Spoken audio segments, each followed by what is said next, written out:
routine habituelle en expérimentant de nouvelles aventures sont assez pour moi nouveaux.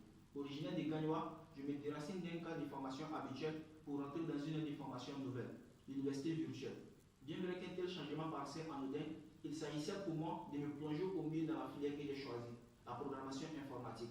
Hormis ces techniques, j'ai eu l'opportunité d'accéder à une université où sont prônés l'esprit entrepreneurial et la création d'entreprises.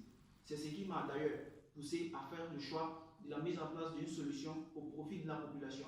Une solution qui améliorera le quotidien dans le secteur de la construction. Honorable docteur, mesdames et messieurs, je suis Touré Suleiman, étudiant régulièrement inscrit en licence 3 dans la filière de développement d'applications et e-services. Pour la présentation de mon rapport, je vais m'altérer au plan suivant. Je vais d'abord présenter la structure d'accueil, présenter l'existant, présenter la problématique, présenter la solution d'innovation, présenter les difficultés rencontrées et les perspectives d'amélioration. Présentation de l'université virtuelle. L'université virtuelle de Côte d'Ivoire est un établissement public administratif créé par décret numéro 2015-775 du 9 décembre 2015 par l'État de Côte d'Ivoire. C'est une université qui forme au métier du numérique éducatif, est issue de la deuxième phase de l'appui financier du deuxième contrat de désenclavement et de développement éducatif formation, conclu entre la République française et l'État de Côte d'Ivoire, par la volonté publique du ministère de l'Enseignement supérieur et de la Recherche scientifique à vouloir résoudre le problème de sureffectif des universités.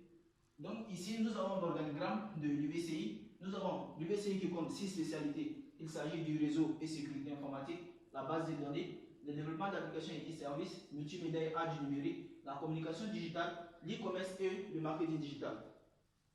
La présentation de l'existant. Nous avons 70% du fonctionnement d'un chantier sont dus à sa préparation. Donc, un bon fonctionnement d'un chantier, il faut qu'elle soit préparée au préalable. Après cela, nous avons la planification du chantier. Après ça vient l'élaboration d'un planning. Et après ça vient le planning prévisionnel et la spécification des heures.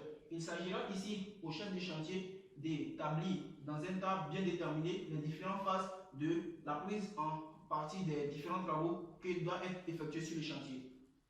Nous avons ici le suivi économique et technique du chantier. Il s'agira ici de donner un coût estimatif à chaque matériau utilisé sur le chantier et aussi de prendre en compte les besoins de chaque ouvrier. Nous avons la présentation de l'existant, les fiches d'études. Ici, nous avons le document de lecture et de devis estimatif, le document de planification des formations, le document de priorisation des tâches, le document de planning des renseignements, le document de planification des tâches. Lorsque nous avons jugé ces différentes méthodes de travail et ces différents documents utilisés, nous avons relevé les différentes critiques et les problèmes suivants. Au niveau des documents, nous avons vu qu'il y avait l'existence des rubriques non remplies. Il y avait la manque de rubriques importantes dans certains registres. Il y avait aussi l'utilisation de certaines rubriques pour des informations n'ayant pas de rapport. Le suivi du travail sans pourcentage exact. Nous avons aussi l'impossibilité pour le client et le chef de suivre ces rapports à distance. Pour ce qui est du critique des postes de travail, nous avons le traitement manuel de l'information, pose le problème de perte de temps. Nous avons la recherche d'un document précis est difficile car les informations ne sont pas bien formalisées. Le chichage de plusieurs documents.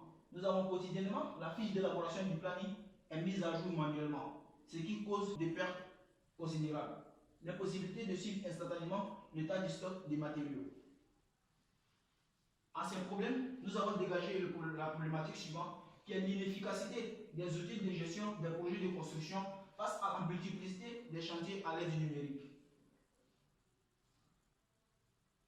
Pour pallier à ce problème, nous avons la solution suivante, qui est la création d'une application web de gestion des projets de construction à l'échelle internationale. Cette solution aura les innovations suivantes. La simplification du travail administratif, la planification des tâches d'une manière simple et intelligente, minimiser les pertes d'informations des documents. Ce projet a été très bénéfique pour nous, car il nous a permis de découvrir et de mettre en pratique le design thinking et l'agile Scrum, des méthodologies les plus prônées en développement informatique.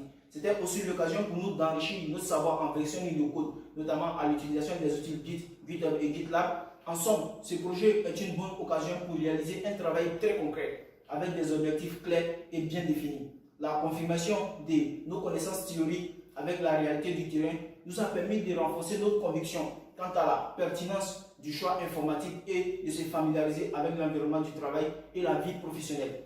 En perspective, notre application peut être améliorée en ajoutant d'autres fonctionnalités telles que l'ajout de la géolocalisation, peut permettre aux ouvriers de travailler sur différents chantiers simultanément en traçant les chantiers depuis une position donnée. Voilà qui prend fin notre présentation du rapport de stage. Nous vous remercions.